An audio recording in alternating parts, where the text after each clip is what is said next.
할렐루야. 7월 11일 수요일 묵상 말씀을 시작하겠습니다. 전지전능하신 하나님의 표적.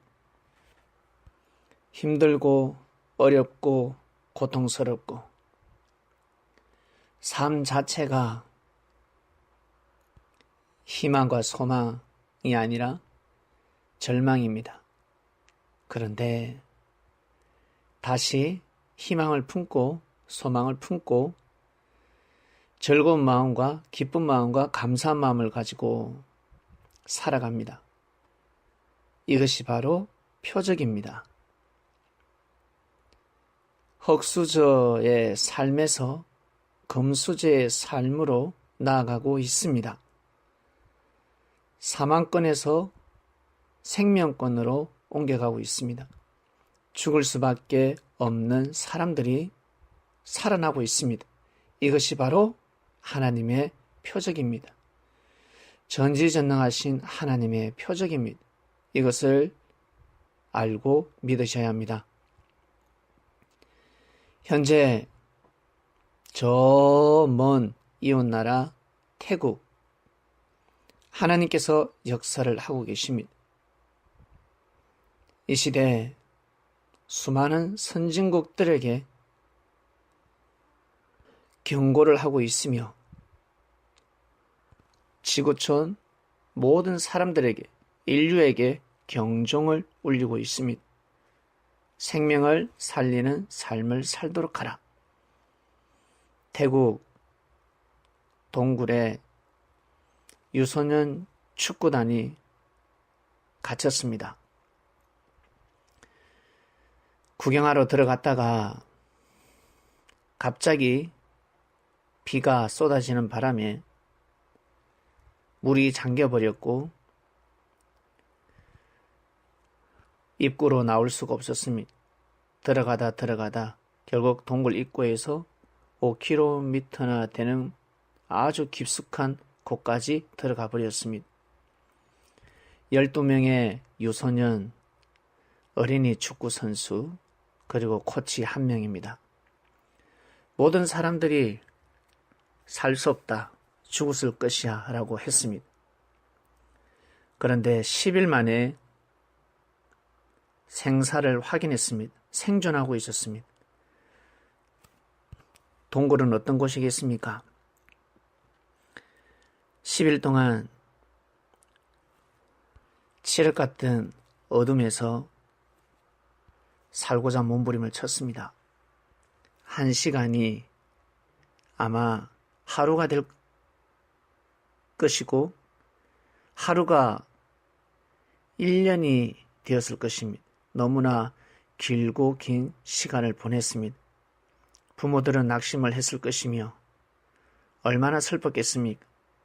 남 일이 아니니까 실감나지 않겠지만 기도를 해서 마음의 귀를 기울여 보시길 바랍니다. 내가 만약에 그 동굴에 갇혔다. 어떠한 마음이 들까?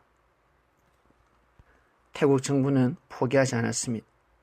전 세계 구호자들이 몰려들기 시작했습니다. 전문가들이 배치가 되었습니다. 정부에서 발빠르게 움직였습니다. 현재까지 10명 구출되었습니다. 이제 3명 남았습니다. 코치 1명과 어린이 2명. 코치는 그곳에서 희망을 주었다고 합니다. 자신과의 싸움에서 이길 수 있는, 죽음을 두려워하지 않는 마음을 주었고 힘을 주었습니다. 물이 차올라서 언제 죽음을 맞이할지 모르는 상황에서도 아이들을 진정시키고 서로 하나 되게 하며 가지고 있는 음식, 과자를 쪼개어주고 자신은 먹지 않고 아이들을 살리고자 몸부림을 쳤으니 결국 살아나고 있습니다. 섬린 여러분, 이것이 우연일까요? 10일 만에 발견이 되고 지금 살아나고 있습니다. 전 세계가 집중하고 있습니다. 수많은 사람들이 간절히 기도하고 있습니다. 부모님은 애간장이 타겠지요. 그리고 중요한 것은 축구 선수들 아닙니까? 앞으로 훌륭한 축구 선수가 되고 싶어 할 것입니다. 피파 회장이 월드컵 결승전에 그 아이들을 초대했습니다. 할렐루야. 실력 좋은 아이들이 초대받은 것이 아니라 죽음에서 살아난 자들, 죽을 수밖에 없는 아이들이 살아났습니다. 이것은 희망입니다. 인류에게 큰 선물을 주고 소망을 주고 희망을 주며 기쁨을 주고 남의 나라 일이 아니라 남의 아들이 아니라 인류입니다. 생명입니다. 하나님께서 역사를 하시는 것입니다. 많은 어린아이들이 부러워하겠죠. 결승전에 아무나 초대를 받습니까? 입장권 한 장이 얼마나 비싼데요. 서민들은 들어갈 수가 없습니다. 구경할 수도 없습니다. 표를 구할 수도 없습니다. 안표도 구할 수 없습니다. 근데 초대받았습니다. 살아났기 때문에, 죽음에서 살아났기 때문에 모든 사람들이 고개를 숙이는 것입니다.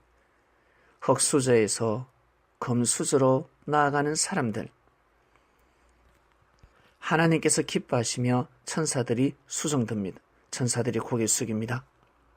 천국에 태어난 하나님의 아들, 딸들, 천사들은 원래부터 금수저입니다. 그러니 더 하나님을 잘 믿어야 되지 않겠습니까? 하나님을 더 경외해야 되지 않겠습니까? 이 땅에 태어난 사람들, 우리는 흙수저입니다. 하나님을 믿기가 어렵습니다. 왜? 먹고 살기가 힘들기 때문에, 아픔과 죽음과 고통이 있기 때문에 늙어가고 있습니다. 건강을 잃어가고 있습니다. 죽음이 다가오고 있습니다. 하나님을 믿기가 쉬운 것 같지만 어려운 것입니다. 그래서 살아있기만 하면 무엇이? 믿음이, 진리를 사랑하는 마음이, 믿음이 살아있기만 하면 초대받는 것입니다. 천국에 초대받게 되고 하나님으로부터 큰 사랑을 받게 되는 것입니다. 그리고 이 땅에서 금수저로 태어난 사람들, 나름 부유한 가정에서 태어난 사람들은 더 하나님을 잘 믿어야 합니다. 온전한 성격, 좋은 성격을 가지고 태어났습니다. 그리고 재능이 많습니다. 더 하나님을 잘 섬겨야 합니다. 흙수저들이 금수저를 부러워할 것 없습니다. 나는 왜 저렇게 하나님을 못 섬길까?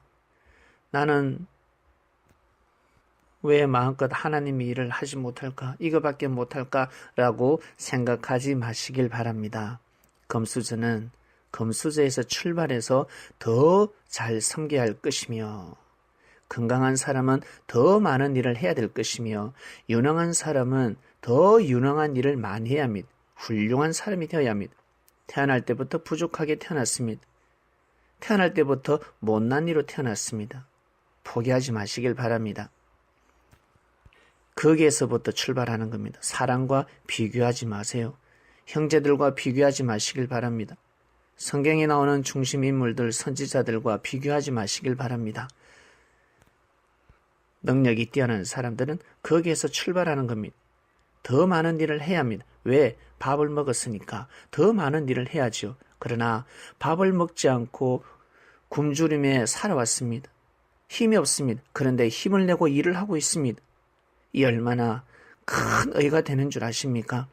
그래서 가부가 랩돈을 헌금했습니다. 그 얼마 되지 않습니다.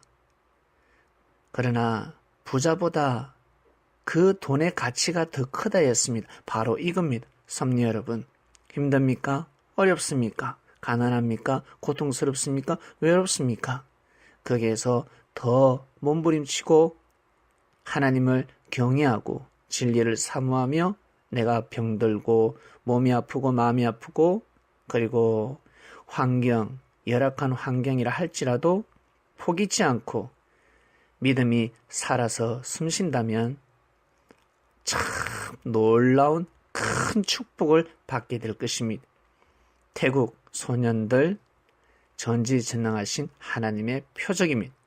살아 있었다라는 그 이유 하나만으로 지구촌의 유능한 모든 유소년 축구인들을 제끼고 월드컵 결승전에 초대받았습니다. 무슨 말씀인지 깊이 깨달으시고 늘 승리하는 삶을 살아가시기를 주님의 이름으로 축원드립니다. 하나님 아버지 감사합니다. 전지전능하신 하나님의 표적 주간에 표적을 보고 있습니다. 그 아이들이 살아나게 해주셔서 감사합니다. 정말 감사합니다. 우리나라가 본받아야 합니다. 세월호 아이들은 살아나지 못했습니다. 살 수 있음에도 불구하고 살아나지 못했습니다. 그런데 태국의 동굴 아이들은 살 수 없음에도 불구하고 살아났습니다. 모든 선진국들은 그 나라의 생명을 사랑하는 정신을 본받게 하여 주시옵소서. 우리나라보다 못 사는 나라가 아니라 우리나라보다 더 정신이 뛰어난 나라입니다. 태국 정부와 태국 국민들에게 고개가 숙여집니다. 정말 고개가 숙여집니다. 전지전능하신 하나님의 표적, 미약한 나라를 통해서 선진국들을 다 부끄럽게 만들어버렸습니다. 이 말씀이 영원 무궁토록 빛나게 하시며 이 말씀을 듣는 그리스도인들 마음속에 깊이 박히게 하시고 삶을 부지런히 하나님을 경외하는 삶, 생명을 사랑하는 삶을 살아가게 하여 주시옵소서. 감사함을 드리며 예수님의 이름으로 기도드립니다. 아멘.